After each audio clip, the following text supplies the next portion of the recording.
नमस्कार, स्वागत है आपका न्यूज 24 में। आपके साथ मैं हूं अभिलाषा पाठक और शुरुआत इस वक्त की बड़ी खबर के साथ। दिल्ली में एक बार फिर बड़ी आतंकी साजिश नाकाम की गई है और दिल्ली की स्पेशल सेल ने सराय काले खां से अशरफ और बशीर अहमद नाम के 2 आतंकियों को गिरफ्तार किया है। पकड़े गए आतंकियों से पूछताछ में बहुत बड़ा खुलासा हुआ है। यूपी के देवबंद, सहारनपुर भी ये गए थे और जैश सरगना मसूद अजहर से इनके लिंक्स जुड़े हुए मिल रहे हैं। दिल्ली के सराय काले खां से इन्हें गिरफ्तार किया गया था और अब पूछताछ में इंटरोगेशन के बाद जो डिटेल्स सामने आ रही है उसमें बड़ा खुलासा हुआ है। व्हाट्सएप से ये पाकिस्तान में बात करते थे और वहां जैश सरगना मसूद अजहर से इनके तार जुड़े हुए बताए जा रहे हैं। इनके फोन में भी मसूद अजहर के क्लिप्स बरामद हुए हैं।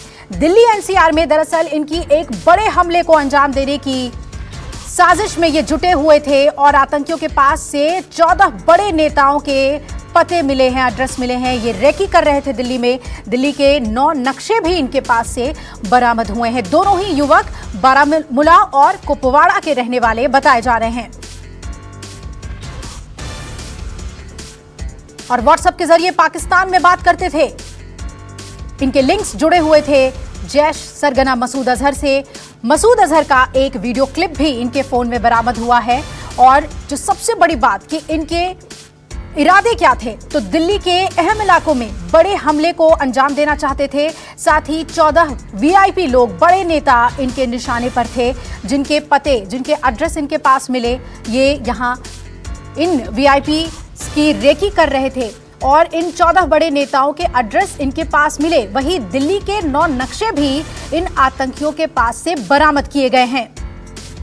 इसके अलावा इनके पास 2 पिस्टल और कारतूस भी बरामद किया गया। दिल्ली पुलिस के स्पेशल सेल की ये बड़ी कामयाबी और दिल्ली एनसीआर में एक बड़े हमले को अंजाम देने के फिराक में थे और 10 बजे के बाद कल रात इन्हें गिरफ्तार किया गया। और सीधा रुख करते हैं और वरुण सिन्हा मेरे सहयोगी के ग्राउंड रिपोर्ट आपको दिखाते हैं। दिल्ली पुलिस ने फिर से एक बार आतंकियों के मंसूबे को नाकाम कर दिया। दिल्ली पुलिस ने फिलहाल 2 आतंकियों को गिरफ्तार किया है, जिसके पास से 10 जिंदा कारतूस और साथ में 2 ऑटोमेटिक पिस्टल बरामद की गई है और बड़ा विस्फोटक सामग्री भी उनके पास से निकली है। हालांकि अभी फिलहाल जांच की जा रही है कि ये लोग दिल्ली कब से आए हुए थे और इनके मंसूबे क्या थे, लेकिन जो भी इंफॉर्मेशन आ रही है वो बेहद चौंकाने वाली है। ये कहा जा रहा है कि इनकी डायरी में 14 बड़े नेताओं के पते निकले हैं जो वीवीआईपी लोग हैं। इसके अलावा 9 नक्शे इनके पास हैं लुटियन दिल्ली के, जिसमें 5 और 4 ओल्ड दिल्ली के हैं, यानी कि पुरानी दिल्ली के 4 नक्शे इनके पास है, जिसमें अलग अलग जगहों पर रेड रंग के निशान से मैपिंग की जा गई है। इसके अलावा ये भी बात तय की जा रही है कि आखिर ये लोग दिल्ली कितनी बार आए थे। ये माना जा रहा है कि पिछले 1 महीने में इन लोगों ने दिल्ली के 3 बार चक्कर काटे थे, यानी पिछले कई दिनों से लगातार ये लोग दिल्ली के अंदर एक्टिव थे और अपनी मंसूबे को लगातार सफल बनाने का प्रयास करने के लिए दिल्ली के चक्कर काट रहे थे। अब दिल्ली पुलिस लगातार कोशिशें कर रही है इंफॉर्मेशन निकालने के लिए कि आखिर इन लोगों का दिल्ली आना कब शुरू हुआ था, ये लोग किन के इशारों पर दिल्ली आखिर काम कर रहे थे और आखिर इनका नेक्सस और रैकेट क्या है। ये तमाम चीज़ें जो हैं वो अब सामने निकल के आएंगी। ये भी कहा जा रहा है कि दिवाली पर एक बड़ी वारदात को अंजाम देने की कोशिश कर रहे थे, लेकिन जिस तरीके से दिल्ली के अंदर सुरक्षा के हालात थे, ये लोग अपने मंसूबे में कामयाब नहीं हो पाए और आखिरकार दिल्ली पुलिस की गिरफ्त में ये लोग पकड़ लिए गए। कैमरामैन साहिल के साथ वरुण सिन्हा, न्यूज़ 24 दिल्ली। और इस बारे में और ज्यादा जानकारी के लिए रुक करते हैं हमारे एसोसिएट एडिटर अमित कुमार के पास। चलते हैं अमित, जानना चाहेंगे आपसे कि लगातार इन दोनों आतंकियों से इंटरोगेशन जारी है और कई अहम खुलासे हुए हैं, अभी क्या अपडेट? देखिए, थोड़ी देर में पुलिस ऐसे दोनों आतंकियों को कोर्ट में प्रोड्यूस करने वाली है, रिमांड में चाहती है ताकि पूछताछ हो सके। लेकिन जो खुलासे हुए हैं वो चौंकाने वाले हैं, क्योंकि जिस तरह से कुछ एड्रेस मिले हैं नेताओं के, हो सकता है कि वो टारगेट पे हों। इसके अलावा सबसे बड़ी बात कि जो एक व्हाट्सएप ग्रुप था, जो इनके दोनों के फोन में एक व्हाट्सएप ग्रुप था, उसमें लगातार पाकिस्तान का एक नंबर है जिससे इन्हें निर्देश दिया जा रहा था कि क्या करना है, कैसे आगे बढ़ना है। तो ये आशंका है जो अभी तक के पूछताछ से हुआ है कि पाकिस्तान से बैठा जो था या तो इनका हैंडलर होगा जो उन्हें निर्देश दे रहा था कि आतंकी हमले को कैसे अंजाम देना है। दूसरी चीज, पुलिस इस बात को भी लेकर जांच कर रही है कि देवबंद और सहारनपुर में जब ये गया था तो ये दोनों किन किन लोगों से मुलाकात की थी, किसके घर ठहरा था, इसकी जानकारी ले रही है। इसके अलावा ये भी जानकारी खुलासे में हुआ है जांच में कि ये 2-3 बार कोशिश कर चुका है पाकिस्तान जाने की। सीमा पर चौकसी की वजह से ये बॉर्डर पार नहीं कर पाया, लेकिन दोनों की कोशिश थी अशरफ और लतीफ की कि वो पाकिस्तान जाए, वहां पे ट्रेनिंग कैंप जो है, वहां पे ट्रेनिंग कैंप में वो ट्रेनिंग लेना चाहता था। तो ये बड़े खुलासे हुए हैं जिसके आधार पर पुलिस रिमांड में लेना चाह रही है ताकि आगे और पूछताछ हो, और आशंका है कि इसके बाद कई बड़े खुलासे हो सकते हैं। और दिल्ली में जो स्लीपर सेल है, क्योंकि ये माना जा रहा है कि जब इनके पास हथियार थे, 10 कारतूस थे, तो इसका मतलब है कि कहीं ना कहीं यहाँ पर कोई और मददगार भी था दिल्ली में। तो दिल्ली में स्लीपर सेल क्या एक्टिव किया गया है, जो आतंकी संगठन के थे, जो या जैश से जुड़े हुए लोग थे, और दिल्ली में इनके कौन कौन मददगार है, इसके बारे में भी पुलिस को पूछताछ करनी है।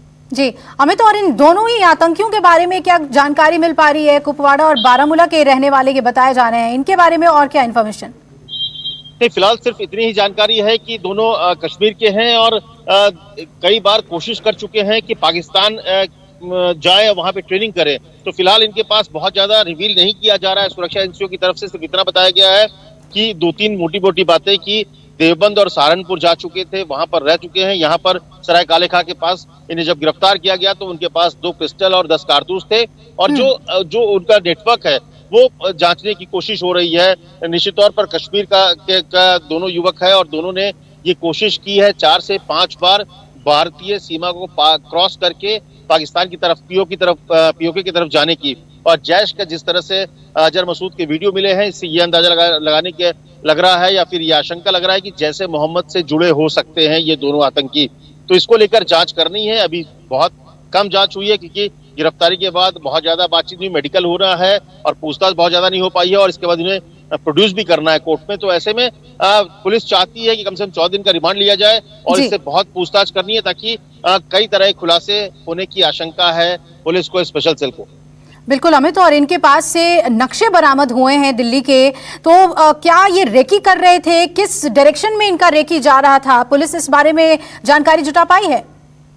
नहीं, देखिए, मैंने कहा ना कि अभी शुरुआती जांच हुई है, तो इसमें जो सामान कुछ उनसे बरामद हुए हैं, पहले तो वो उनके पास आए हैं, चाहे जैसे रेकी करने के लिए दिल्ली के मैप के जरिए, जो आपको याद हो पहले जो आतंकी हमले हुआ करते थे, आमतौर पे भीड़ भाड़ वाले जो बाजार हुए करते थे, चाहे सरोजिनी नगर, लाजपत नगर, ऐसे बाजारों को टारगेट किया जाता था।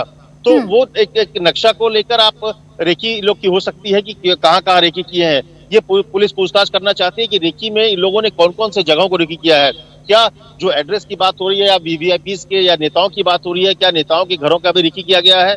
क्या जो लुटियन जोन है उधर में भी वो आए थे, अशरफ और लतीफ? तो ये भी जांच का विषय है। और सबसे बड़ी बात की यहाँ पर मददगार, दिल्ली में उनके मददगार और कौन कौन से लोग हैं, इसके बारे में जानकारी जुटानी है। तो निश्चित तौर पर एक बड़ा कैच आप कह सकते हैं दिल्ली पुलिस का। और कहा जा रहा है कि आईबी के इनपुट के बाद, आईबी के इंटेलिजेंस जो ब्यूरो है, उसके इनपुट के बाद ही दिल्ली पुलिस की जो स्पेशल सेल है, उन्होंने इन दोनों आतंकियों को धर दबोचा है। तो बड़े कई खुलासे होने की उम्मीदें हैं जब पूछताछ होगी और पुलिस रिमांड में दोनों आतंकी आ जाएंगे। तो बिल्कुल अमित, और इनके मोबाइल से जो क्लिप्स बरामद हुए हैं, जिसमें मसूद अजहर का भी एक वीडियो क्लिप है, क्या पूरी तरीके से पुलिस ये एस्टैब्लिश कर पा रही है कि जैश से इनके कनेक्शंस हैं, या इन्होंने कबूला है मसूद अजहर से किस तरह के इनके ताल्लुकात हैं? क्या उनको वहां से डायरेक्शंस दिए जा रहे थे? इस बारे में देखिए, पहली बात तो जो वीडियो मिला है अजहर मसूद का, उसको लेकर इनको आशंका है कि ये जैश से जुड़े हो सकते हैं, क्योंकि जैश प्रमुख के वीडियो को देखना और फिर उनसे मोटिवेट होना, ये चीजें हैं। इसके अलावा जो व्हाट्सएप ग्रुप है, एक उसमें व्हाट्सएप ग्रुप मिला है जो इनके दोनों के फोन में, उस व्हाट्सएप ग्रुप में जो एक नंबर है वो पाकिस्तान का नंबर है, और उस नंबर से इंस्ट्रक्शंस पास किए गए हैं इन दोनों को, अशरफ को भी और लतीफ को भी। तो ये आशंका है जो अभी तक की पूछताछ हुई है कि कोई ना कोई एक हैंडलर होगा जो पाकिस्तान में बैठा होगा, जो इन्हें निर्देशित कर रहा है, जो इनको निर्देश दे रहा है, और नेक्स्ट जो कोर्स ऑफ एक्शन, या कह सकते हैं कि जो एक बड़ी साजिश हो सकती है, उसको अंजाम देने के लिए सारे निर्देश पाकिस्तान से आ रहे हैं। तो इस लाइन पर पूछताछ होगी, इस लाइन पर जांच चल रही है। और इसके अलावा देवबंद और सहारनपुर में जब ये दोनों गए, वहां पर वो किनके पास रुके, उन्होंने किन किन लोगों से मुलाकात की, उनकी क्या भूमिका है, और जो लोग थे वो संदिग्ध है नहीं है, तो ये सारी चीजें हैं। और इसीलिए पुलिस को रिमांड पर चाहिए दोनों आतंकी, ताकि पूरे के पूरे मामले की जांच हो सके, जो बड़ी साजिश है उसका खुलासा हो सके। बिल्कुल अमित, बहुत बहुत शुक्रिया आपका तफसील से हमें जानकारी देने के लिए। तो अमित बता रहे थे कि दिल्ली पुलिस के लिए ये एक बिग कैच है और उम्मीद है कि दोनों आतंकियों से कुछ बहुत बड़ी जानकारी मिल सकती है जिस पर आगे भी पुलिस कार्रवाई कर सकती है। नमस्कार, मैं हूं मानक गुप्ता। अगर आपको हमारा ये वीडियो पसंद आया हो तो इसे लाइक और शेयर जरूर करें और हाँ, हमें सब्सक्राइब और फॉलो करना ना भूलें ताकि आप देश और दुनिया की कोई खबर मिस ना करें। तो जुड़े रहिए हमारे साथ और देखते रहिए न्यूज़ 24।